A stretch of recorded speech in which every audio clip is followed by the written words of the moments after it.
Hey guys, so shoulder mobility is something that a lot of folks will struggle with, and although there are a lot of great solutions and methods out there that may help some individuals, plenty of you I know are still struggling with ongoing shoulder mobility despite regularly foam rolling, regularly getting massaged, regularly doing typical stretches. Your shoulders still can't move as freely as you'd like them to. You can't take the shapes that you want to. And even as you try to do them, oftentimes I know some pain may be coming up for some of you. So these are some pointers that I'm putting together for those of you that are trying all the typical stuff, but things either aren't getting better or they get better, but then they just go back. So if you're looking to try and get out of the cycle of why your shoulders are so stiff and achy, the tips that I'm going to give you, this is for you. All right, so if we're going to address why an individual has shoulder pain or stiffness, we got to look at what is making these shoulders work so hard. Why are these shoulders stiff to begin with? Well, usually the underlying factors isn't necessarily the shoulders themselves, but what the shoulders have to move on.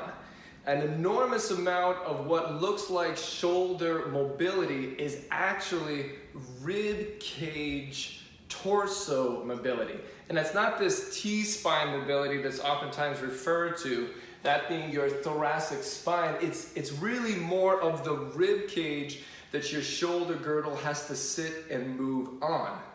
Now the general rule of thumb would be that unless you are pressing pretty close to 1 rep max, you ideally want your shoulder girdle to reach in the direction that your arm reaches, and you want your rib cage to be able to reach along with it. So if you reach forward, then your rib cage closes in the front in order to reach with it. If you're reaching behind you, it opens in the front to allow your arms and your shoulder girdles to reach back. A similar amount of opening of your torso is necessary to allow you to reach overhead.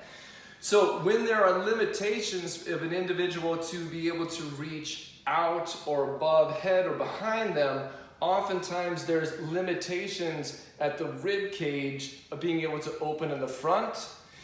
In individuals that really can't move across their body, really can't scratch necessarily behind their back, we'll oftentimes see an inability for the shoulders to reach forward and for the back to expand posteriorly.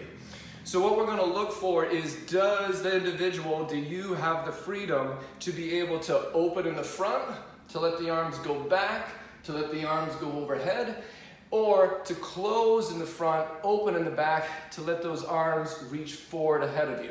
And we're going to go through ways to test and to be able to address it.